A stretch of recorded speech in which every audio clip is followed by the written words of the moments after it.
All right. Hi, everybody. This is Ontology 101, our weekly cycle that we have sponsored by the one and only Encore. So we, just for background, for those of you new to the group or coming here for the first time, we have it's a 6 week cycle in this weekly session for about an hour each session. We cover three major themes in Ontology 101. The first one is a competency question, or sometimes called decision support question, or subject matter knowledge extraction. So we basically meet with a subject matter expert, or we have someone role play being a subject matter expert on some very topic that we choose. And then we sort of train ourselves, drill the social aspect of how do you get information out of this individual in a way that's going to help identify pain points, allow us for modeling solutions that can help them downstream and whatever architectures they're building with. So it's first two, we spend 2 meetings doing this in the cycle, very much like a hands-on practice exercise. What we do then is we take the pain points or descriptions of the pain points or problems that the subject matter expert had, and then for the following 2 sessions, we basically draft up visual representations of the logic underwriting the problems. And so it becomes very clear what the problems are, we crystallize them, we identify ambiguities, we spell out more detail. We often continue working with the subject matter expert so we can, enrich the problem space.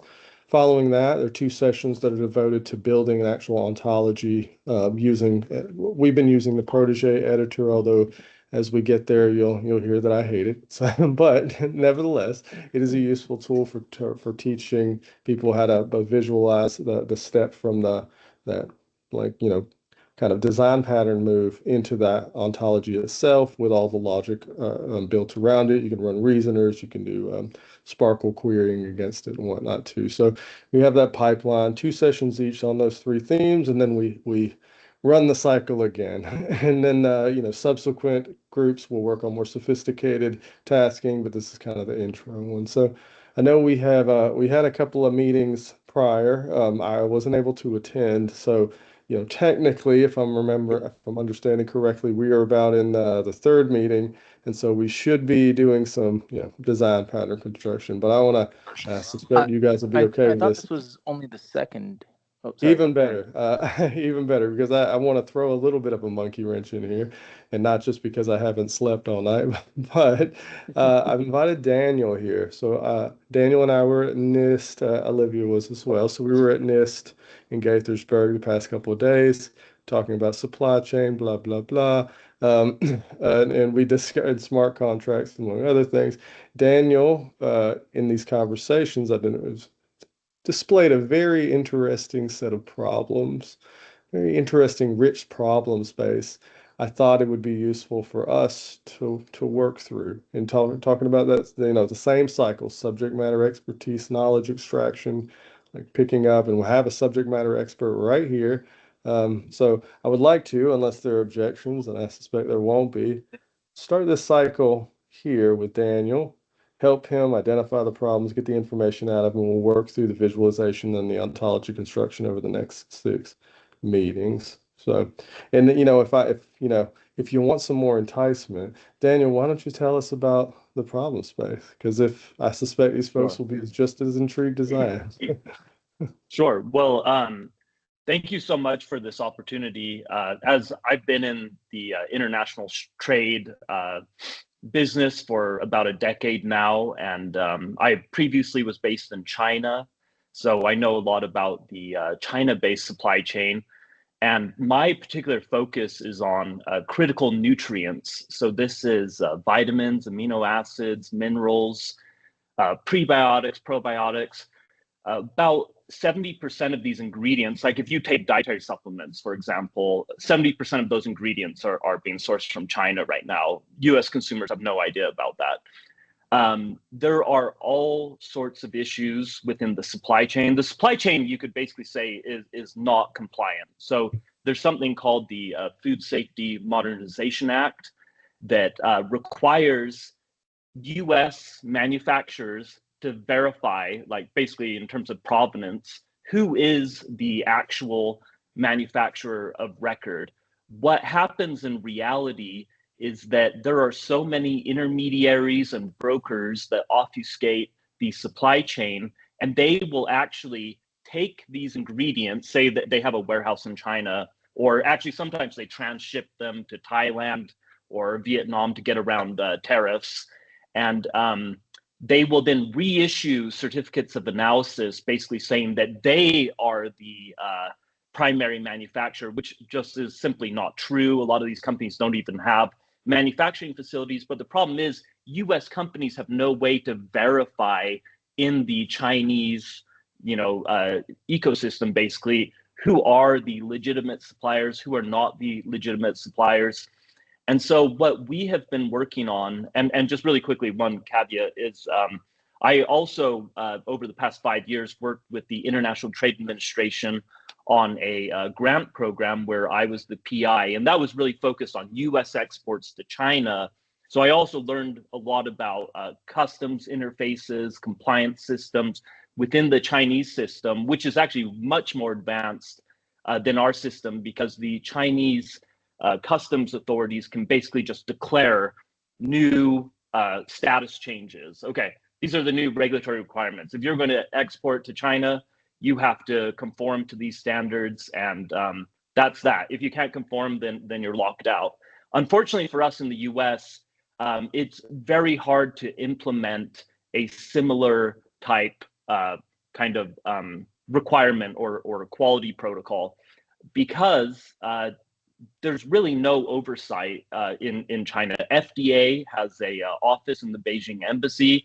They only do audits of pharmaceutical companies, and they do basically no audits of the dietary supplement manufacturers.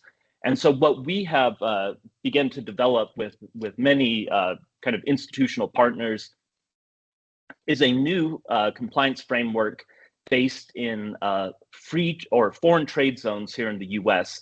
So these are bonded environments that are very controlled within basically all 50 US states. There's about 250 of them all throughout the United States. And what they are basically is that it's a customs enforced environment where you cannot release products directly into US commerce before you basically show compliance attributes, and that these companies that are importing the products, you're actually importing directly from the manufacturer of record. FDA also have oversight into these bonded frameworks. And what is interesting is there's really a great incentive framework for US companies to use these bonded foreign trade zones, because they can bring products in. They don't have to immediately pay tariffs on these ingredients, because they're essentially outside of US customs territory. They will only be in US customs territory when they're actually released from the bonded framework in the foreign trade zones. And so companies can first offset a lot of cash flow problems. They don't have to immediately assess tariffs. They can also, if they have activated, say, a manufacturing facility, they can bring in inputs, and all these inputs have various harmonized system codes. So these are the HS codes that basically underlie all of global trade. And they can manufacture with multiple ingredients a finished product. So they can actually manipulate basically the HS code into a finished product HS code, release it into the domestic market, and actually lower the tariff rate. Alternatively, they can actually bring in all the foreign inputs, manufacture within a foreign trade zone, and then re-export the product, because we have a lot of exports in our industry. We export a lot to China, to Japan, to many other countries, and they don't have to pay any tariffs on any of those ingredients that are coming in. And so we really thought, wow, this is a great way to incentivize the US industry to really take a new kind of frame towards both the tariff situation, as you know, with the Trump administration, that has been very chaotic, and as well compliance, because the foreign trade zones require you to import directly from the foreign source. And so the industry has really begun looking at this and thinking, wow, this actually makes a lot of sense. It really needs to develop, though, as an ecosystem. It has to be collaborative. And at the same time, it has to be kind of a consortium. So just a few words about the background of the companies that I work with. So I work with the United Natural Products Alliance. It is a for-profit industry association alliance. And we focus on all sorts of compliance issues, but also international trade issues. And we have about 120 members. And so we have begun to socialize this idea with our members. We're getting very good feedback. And we recently created a joint venture to actually institute this protocol in the foreign trade zones with two Chinese, they're actually coming out of the pharmaceutical space. So they're actually going to apply their learnings from pharmaceuticals to our industry to help kind of upgrade the compliance of these ingredient suppliers. So I think that probably gives enough context, but happy to answer any questions you might have. Very good. So this is one-on-one. So some of the folks in the group they're not like kind of new to the whole experience. And so I often have to do the pedagogy side too. So before any questions, let me ask the group. Those of you who are here to learn the one-on-one thing, how many of you were taking notes? Take notes. There's some a lot of content that was just presented, right? Like a lot of good words, a lot of good jargon, terminology that we should ask questions about. There were some questions already posed, like questions that seem of interest. One that jumped out to me is, who is a manufacturer of record? That's a pretty important question to be able to answer. There's some tricky aspects to being able to answer a question like that, but it's something that jumped out. All right, I'm gonna pause there. I'm gonna take the professor hat off for a second. We have our subject matter expert. We want to be able to help them using ontology tools, knowledge representation, not to solve everything. There were several problems and issues mentioned here that that's not our scope. Let's sort it out. Let's figure out, what do we ask now to get more information about the scope of our work, the scope of Daniel's work. Go for it, Bill. Hey, hi Daniel. So as you were describing that use case, I put a link in the chat there.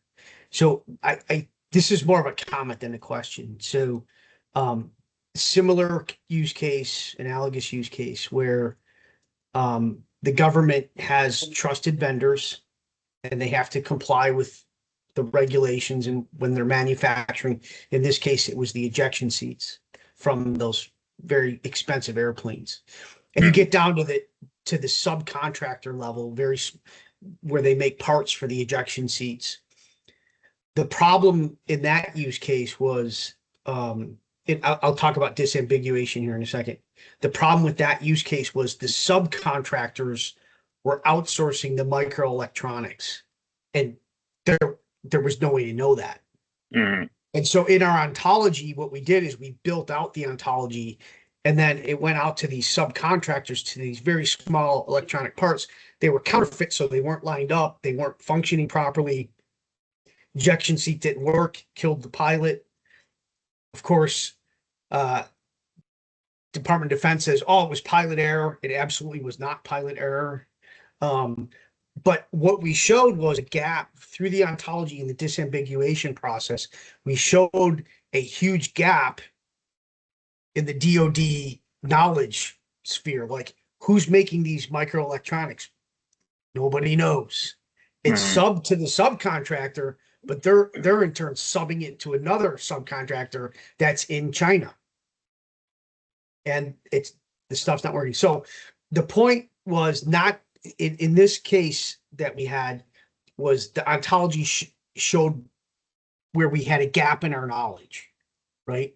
And so the way we formulated the questions, which is I think what we're going towards, to disambiguate, to make it clear what the problem was, it came down to asking the right questions.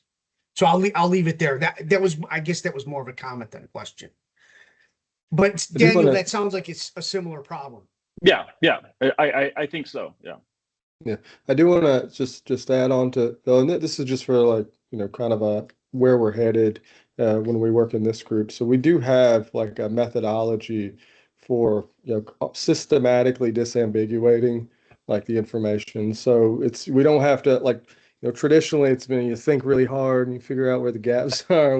We have recipes for this now, and we'll get to those when we get into the follow-on sessions after the question like SME info extraction session where there literally is a recipe. You start with this and you start modeling, and very likely decision like descriptions of questions or problem spaces will miss some aspect of the 7 buckets we call them that are essentially designed to avoid ambiguities in data. Those ambiguities, once we flesh them out, we run reasoning over them. We can extract information that is so obvious in some ways that you forgot to include it in your data, but you don't want to do it. We want the machines to do it. We got to tell them exactly what to do to get that info out. And so we'll certainly get there.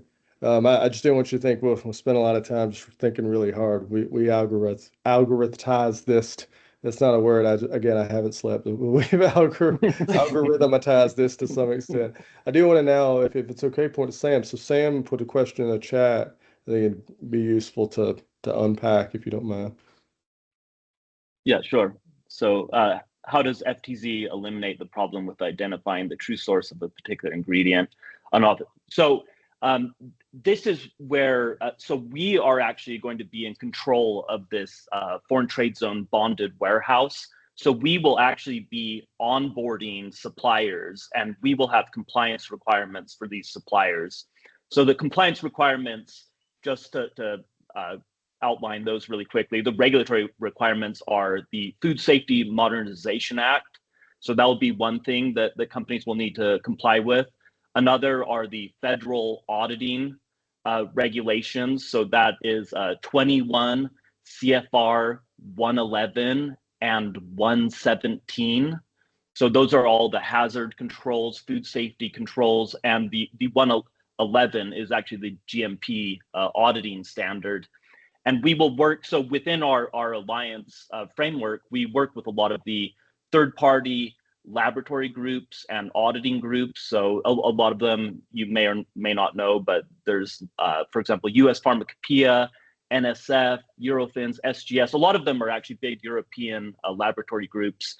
And we will work with them to align the suppliers, and the suppliers basically will know what the upfront requirements are to participate in this bonded compliance framework. And for them, the incentive is that they can really show that they are compliant to the US industry and have a US industry organization and certification bodies actually recognize these companies. So we're actually using the foreign trade zones kind of as a gatekeeping mechanism where every year companies have to prove to us that they're compliant, that they've undergone their GMP audit, they've undergone the right analytical testing, and then also we'll work with the third-party certifiers as well, of which there's about a dozen, and we will recognize all of these, which we see as legitimate third-party verification standards, and companies can choose which one they want to use. So we're not going to basically just say there's one standard. Well, there is the baseline standard. That's the Food Safety Modernization Act and those auditing standards. And then above and beyond that, there are the third-party certification standards, and those are variable, and they have different compliance attributes. Okay, thanks for that answer. Yeah, that does make sense. I still think, I guess, in talking about your example with the food manufacturing, it's different than talking about the problems with, call it the petroleum industry, right? How do you know if you're getting bulk crude from a sanctioned source, as an example, when they're not making the when they're not refining the oil in the U.S. But those are other problems. But I think to what the purpose of the course is in terms of disambiguating and getting to the subject matter experts for the 101, the questions would be for you would be like, what's your biggest pain point in setting these up? How do we get an ontology to infer and reveal some of these things that aren't immediately obvious? Yeah, and I think I can put that, without, because we don't want to put ontology in the subject matter experts' hands, right?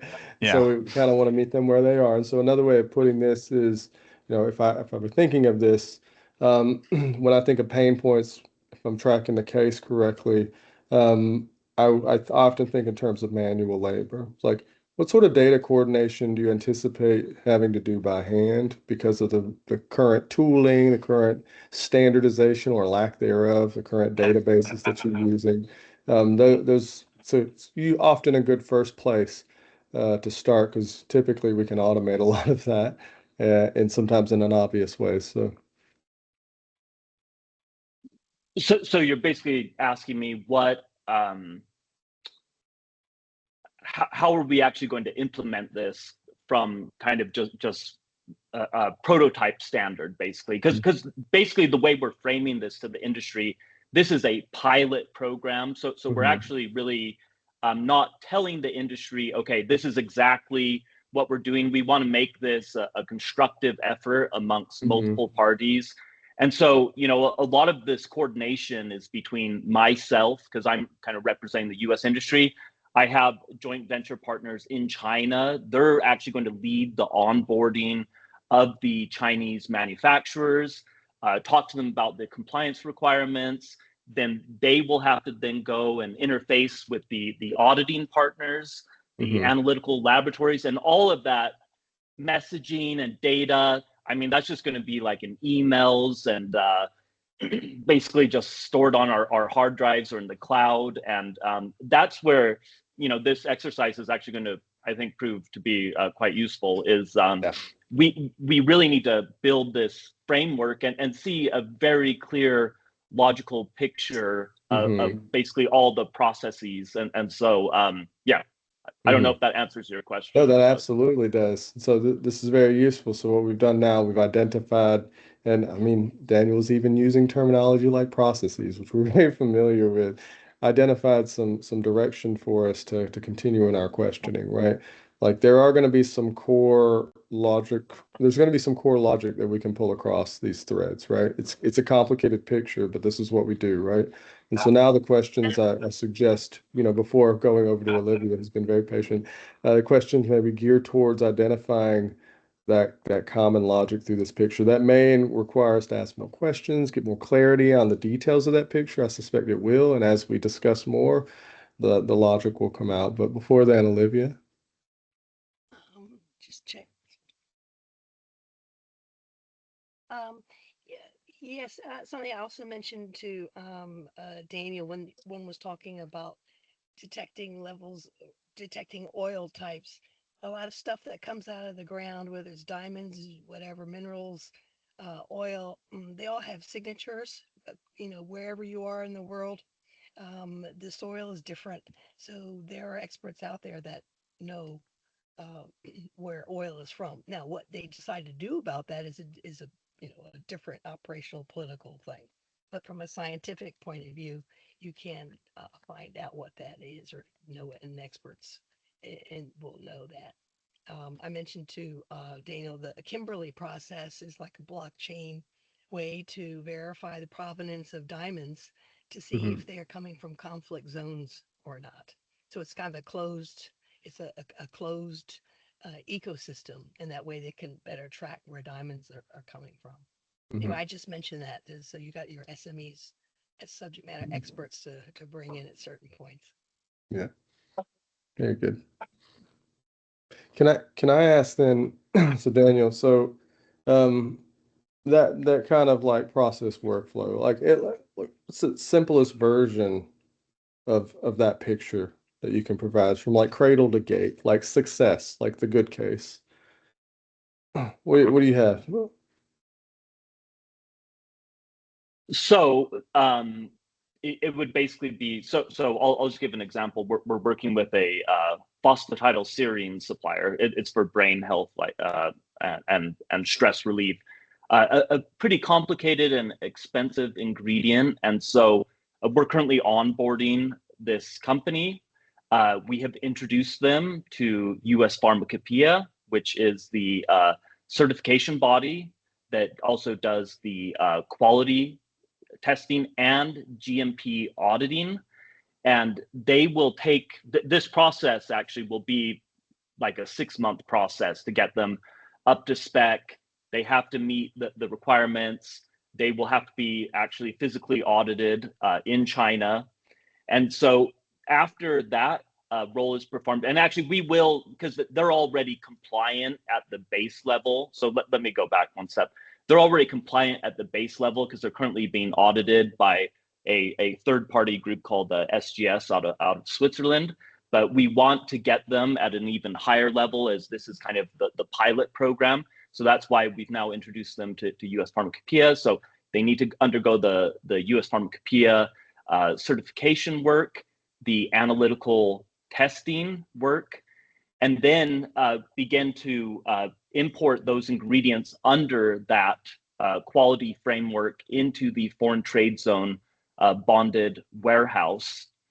And then from there, it's really just a matter, and there's many different kind of actors and processes that we'll have to kind of go through in that regard. So I don't know, I'm kind of jumping around a little bit, but I guess if I were to kind of lay this out, you have the manufacturer, you have the laboratory group, the laboratory and auditing group, you have the certification body, you have the importer, you have the buyer, and then you also have the relevant customs authorities that you're going to have to interface with, both in China and in the US, and the foreign trade zone requirements.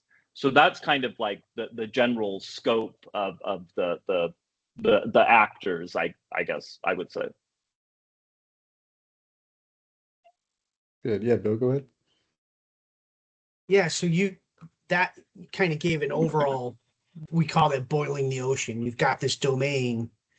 Have you put any thought into like how you would break this up into more precise, like these are manufacturing processes, these are requirements development processes, this is a group that participates in these types of processes? Have you, in other words, have you thought about like subdomains that you could chunk this and ask more precise questions? Yeah, so you could divide that into basically it's the manufacturing requirements, which are the auditing requirements. So that's a pretty much standardized framework, more or less, and those are the federal regulations that I referenced earlier.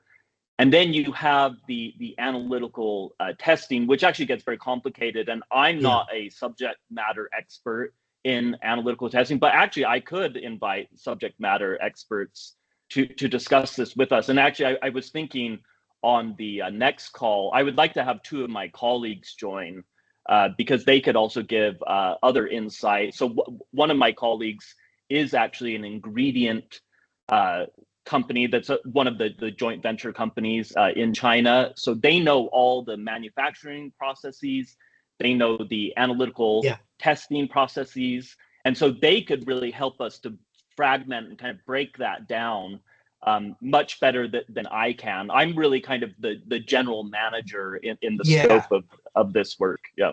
So let me just make a point on what you just said. So we have this notion, this principle of granularity, right? So what level of granularity at the executive level, they're asking very general questions, but like you're saying, you can get right down to very specific processes. And if it's a problem and the expert has a problem with this, they can formulate what we call a support question or a disambiguation question at a very precise level. And we can ask questions at the systemic level all the way down to like the smallest component. So very good. Very good. And at this level, just to build on what Bill is saying, at this level, we can, folks in the group, we can already see some of the high level categories that will then inform what we do as we get closer to the domain. We talked about like manufacturers, right? There are artifacts, there are things that are designed, there are specifications, there are credentials, right? There's like statuses that the organizations and providers have.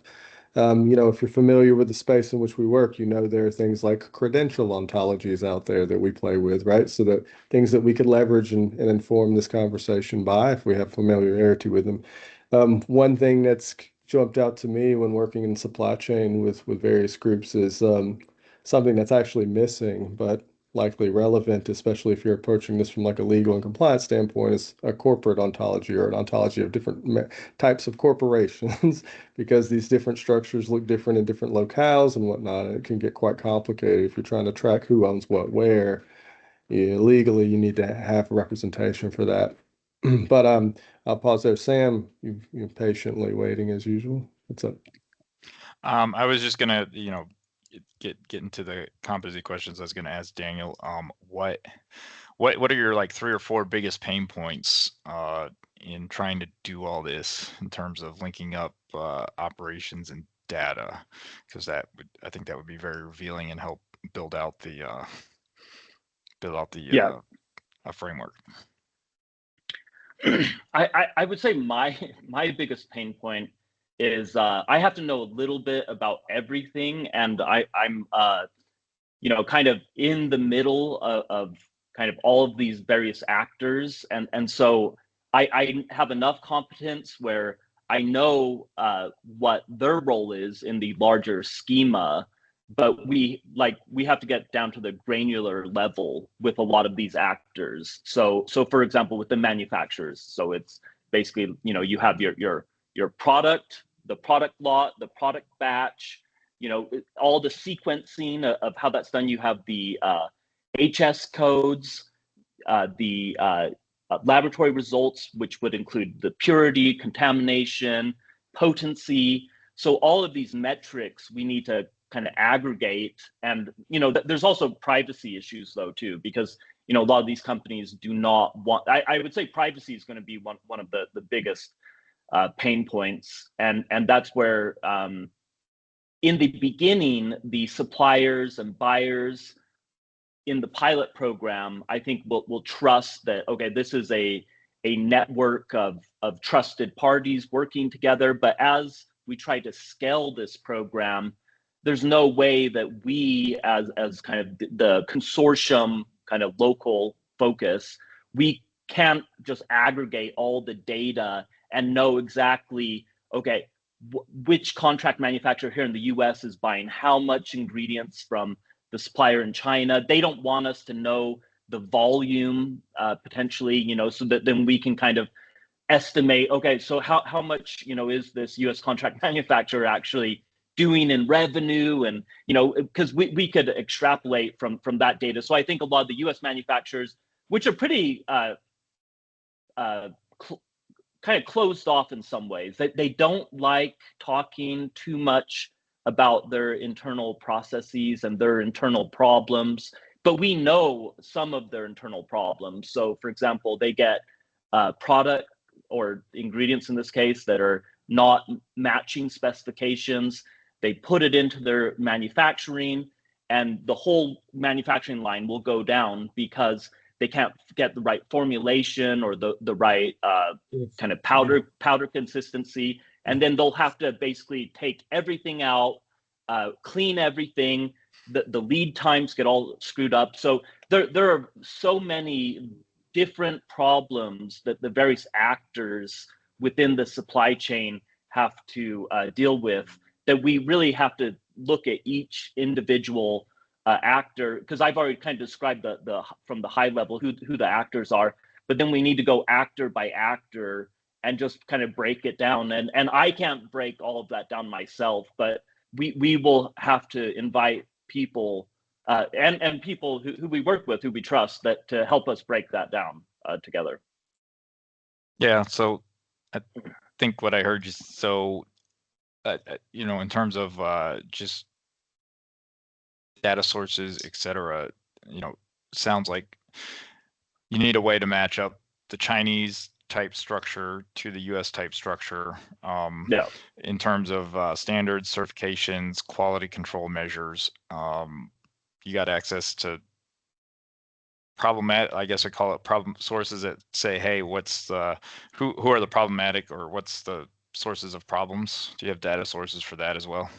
Yeah, we do. So okay. Some of our member companies, they'll actually randomly purchase products off Amazon, because there's a lot of these like influencers out there that put get white label brands, and then they go out and promote it. And so some of the more reputable companies in the industry hate this because they see these products on Amazon and they have high sales. So that our companies are actually going out purchasing these products, testing them on their own equipment for contamination, purity, potency, and there's all sorts of quality problems. Actually, in the chat, I will send you over the.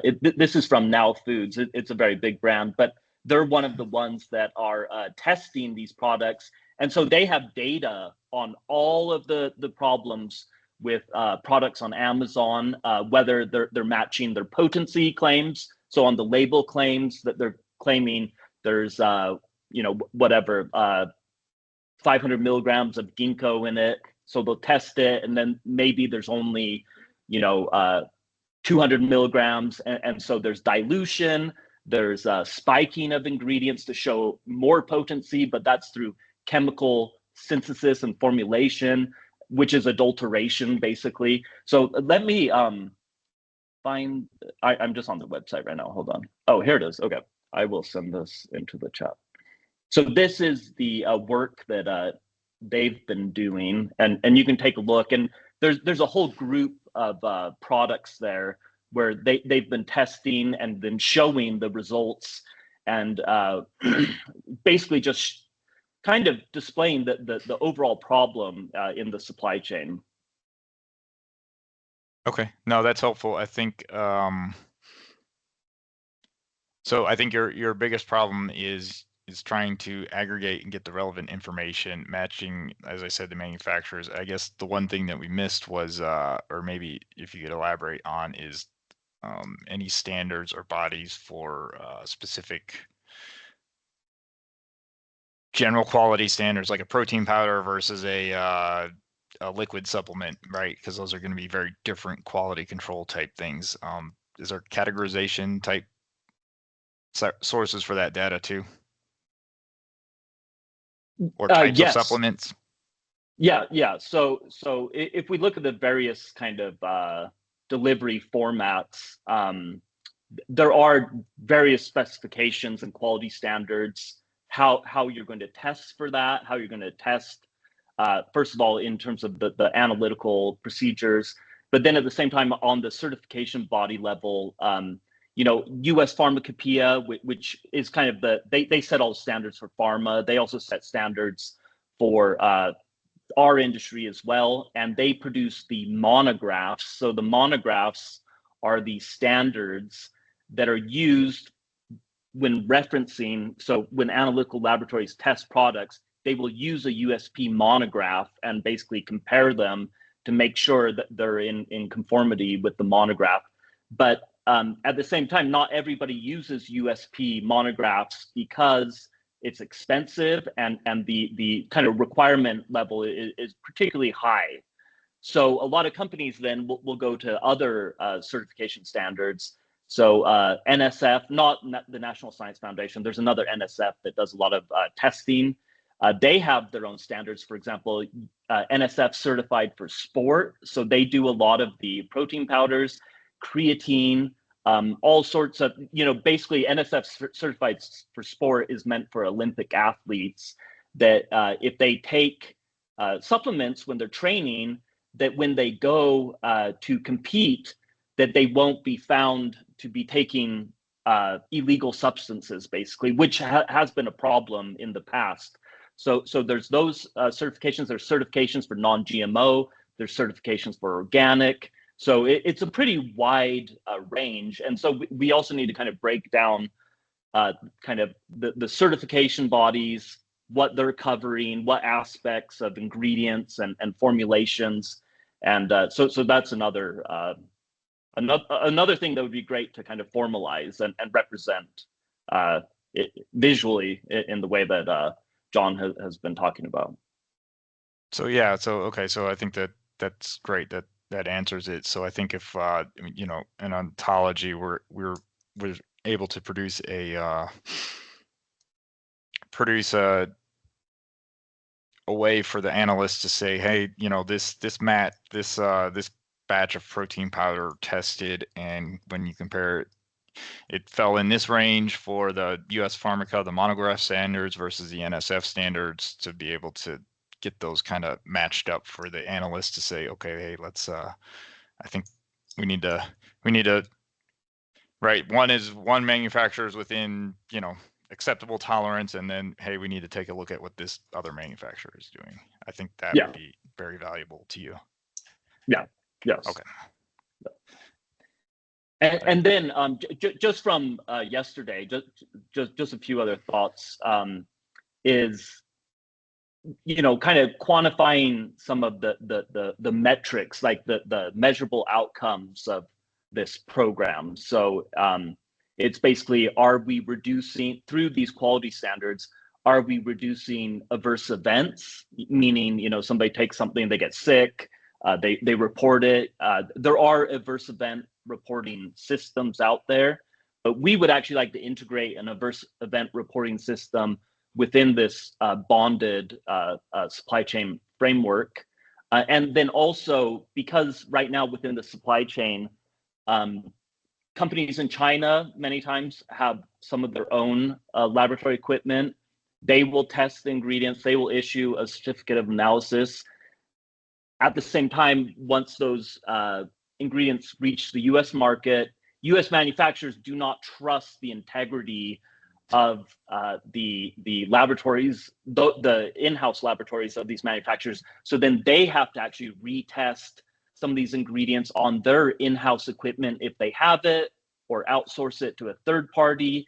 And so there's many times that some of these ingredients are probably being tested like 3-4 times, and you know, over a year, and a huge contract manufacturer like some of the ones we work with, I mean, that's like millions of dollars in testing costs that they're basically having to undergo. And then lastly is we would like to, you know, have measurable outcomes of kind of, you know, who can maintain their compliance within the system. Because, you know, say a supplier's onboarded, they're doing well for the first 6 months, but then they think it's kind of too costly, start to cut corners. So then that really misaligns with the FSMA compliance, the Food Safety Modernization Act compliance. And so also kind of have some standardization around, you know, kind of drop-off rates for some of these companies. I don't know, I'm just throwing kind of just some of my thoughts out there, but yeah, I don't know if that answers your question. So. No, it does. It gives me a lot of good details, so you can build an ontology that actually meets your requirements. I think there's a bunch of other questions in there, but we only got limited time, so I'll Sure. Bill or John, whoever else wants to go. And John, can I do all 6 sessions with you? I would love that. Yeah, I would love that too, actually. Yeah, I think it'll be very valuable for everybody. I think this is already very valuable, and I'd like that very much. So Cool, great. Yeah, Hey, Bill. Daniel, it sounds like a good portion of what you want to build ontologies for is either sensitive or proprietary. So have you thought about, and you only want certain people to see those parts of the ontology. So have you come up with like a strategy for defeaturing parts of the ontology? In other words, it exists, but only certain people can see it. Is that something you've thought about? Yeah, you know, before I was introduced to OKNs, the knowledge, open knowledge networks, and I'm relatively new to that space, by no means any mildly versed expert in that domain. We also looked a lot at distributed ledgers and blockchain. There's I was working for a period of time with a group called File Chain. It's actually out of Stockholm, Sweden. I know the founder of that company. Basically, where we could have a kind of like a graph-like system. Basically, it's like a directed acyclic graph where there's no looping or recursive modality within that system, and also having that graphing system together with on-chain storage, so you could actually upload some of these compliance documentation, but then institute those privacy controls so that, you know, various actors can't see, you know, what they don't want others to see, because there is a lot of proprietary information. And I actually think the US industry is way more sensitive to the privacy issues than the Chinese industry. Actually, the Chinese industry just wants to export all day long. They don't care. The US side is very, very sensitive to this. And so this is where we should also look at kind of where within the ontology do these kind of privacy barriers need to be erected. Yeah, well, I think it's for good reason, right? So when we're building an aircraft that has Boeing parts and Rolls-Royce engines, they both have very expensive proprietary information that they need to defeature that only certain people can see. So it's hard to do, and there are tools that can do it, but it makes the people entering into the knowledge representation, it puts them at ease that their stuff is not going to be out in the open, right? Yeah, well, and on the privacy side, I think there's really two kind of main components. One is on the compliance side, and one's on the commercial side. So we've talked a bit about the compliance side already, which companies aren't, I don't think, going to be as sensitive on the compliance side, but on the commercial side, because we're actually going to be facilitating some of the trade. So we're actually going to be taking basically like a service fee to be able to utilize the bonded warehouse framework. And so companies will be very sensitive in terms of us knowing, or anybody else, how much they're importing from specific suppliers. I mentioned this a little bit earlier. So I think that is really going to be a very large component as well on the commercial side, commercial, their own data, basically. Yeah.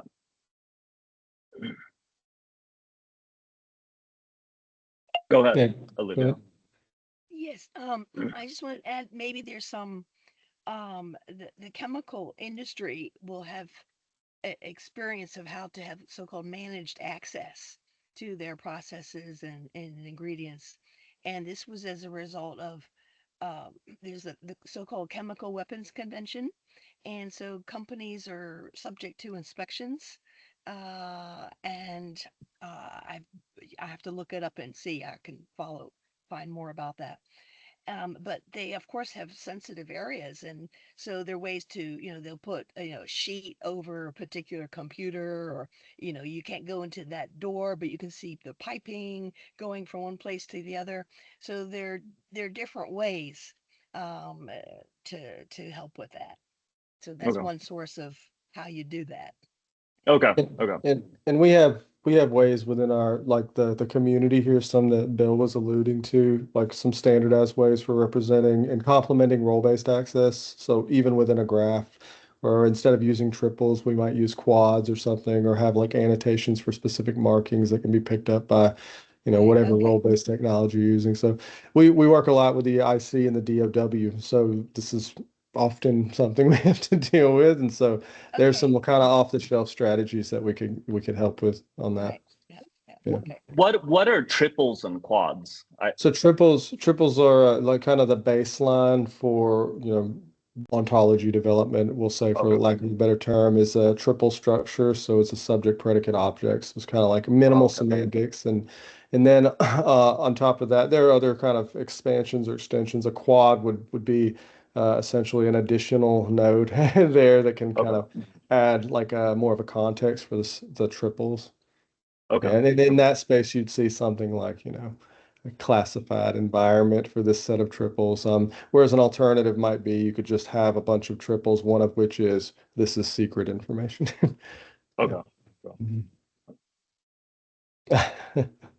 Yeah, Arco.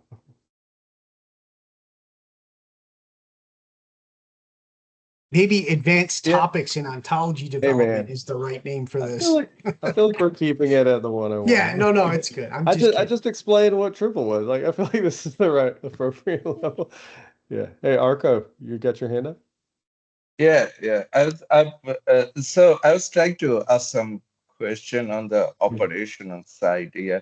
I mean, all of this discussion on say identifying the actors and some of the some of the terms, I mean, jargons, and also the access is very important for sure. But I'm coming from a different perspective. I'm like, what the system will do. I mean, how it will operate, right? Like, so yesterday in the, I mean, I said, like, I think, I mean, Daniel agreed with me that this is a compliance problem. So this is, and now, of course, now I am interested in kind of like diving deep into that compliance. I mean, so there are to actually narrow it down, that uh, and classification of like what we need to have for that.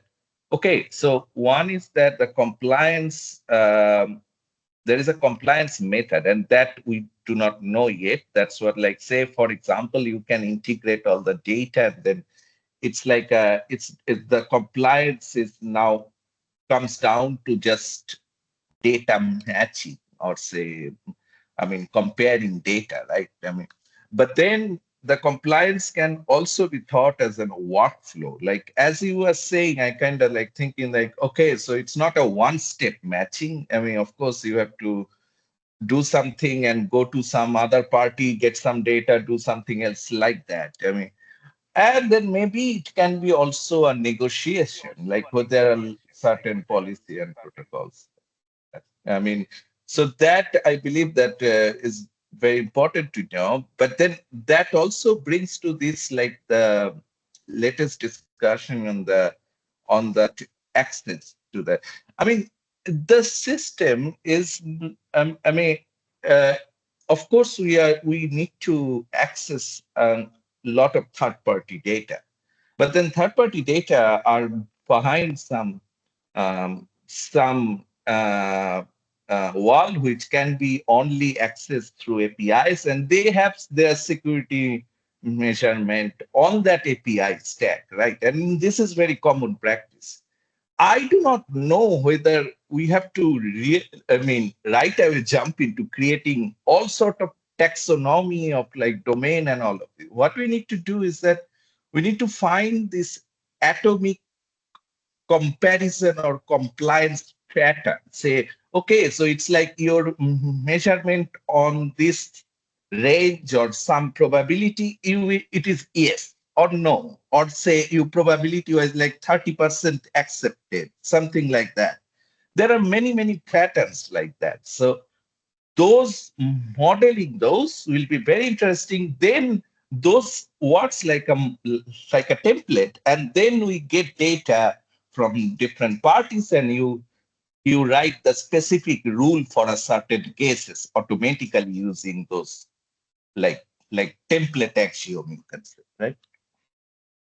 So that's another way of thinking from a system perspective, where the labor goes into making those reference vocabulary and the reference rule pattern. They are not specific rule.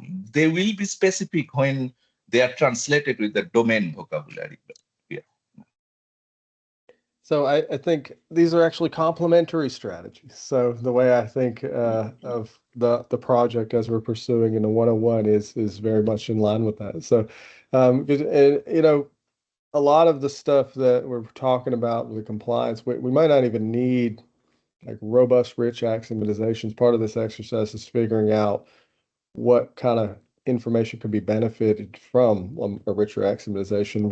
Like identifying rule patterns, great insight into that. I suspect that you're also going to want some kind of competitive advantage. You're going to want some kind of edge, some kind of new information that couldn't be gleaned or couldn't be got from existing representation, existing structures. So for me, that's, if I'm trying to sell something, I'm going to be looking towards those sorts of things. I think those could dovetail with rule patterns, but they'll be like rule patterns helping to identify novel information, like new things. Which is, part of the reason we just to go all the way back to the beginning is like part of the reason we're trying to sponge out as much info as we can. So ultimately we're going to take the information you're giving us, we're going to disambiguate it according to a systematic strategy, and that's going to provide a rich structure with a lot of information that you may know and a lot of information you don't. And we'll be able to like reason through this and identify and poke at the structure and see what interesting information may be valuable for you. Now, you're the subject matter expert, so whether it's valuable or not, it's kind of our job is to kind of help you see very rigorously this big structure and like potential value. Hey, John, I know, I see we're at the end of our time here, but Yeah. what you just closed out, that comment, I just briefed that to a new customer last week. I don't know if people want to stay on for 5 or 10 minutes. I can show you what we presented to them. Well, but maybe yeah.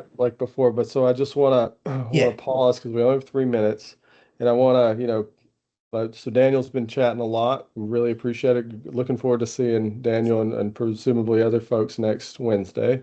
But for those of you who are here in the 101 who are learning, who haven't spoken, what are you picking up? What are you taking away from the conversation? I can see you all on screen. Don't make me call on people. I mean, Handy, you don't have to say that. Arco, I know you I'll say know. something before. Yeah, okay. Oh, shoot. I'll say something. Can you hear me? Yeah. Okay, cool. Yeah, sorry. There's an instruction and I just found out all the power went out. So I'm just using my phone for resources. Yeah, so what I took away at first was we were sort of like deep in these problems. And for me, I saw maybe like 1,000,001 different ontologies that we're building out. And so the questions sort of helped narrow that down from the 1,000,001 different ways that we could represent all the things that you were discussing between like tariffs and supply chains and manufacturing and regulations and what's getting to the customers, maybe what harm might be falling the customers, right? So there's like a whole nother leg that we can write where like what are the consequences when supplements aren't regulated.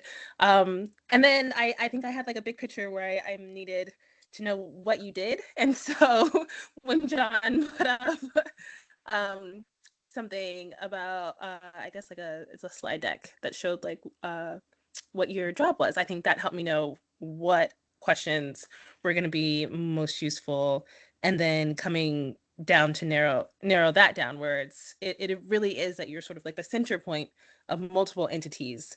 And so like your hard task and then the hard task that we should be taking on for you then is to really integrate all those different communication channels that you have. So that's what I sort of took away. And then hopefully we can continue to build on that as you come back and think more about like the deep questions about like what those different entities need and like how we can maybe streamline so that each time you're not like searching to like communicate with just like one pathway of that. Yeah. Very good. Yeah, thank you.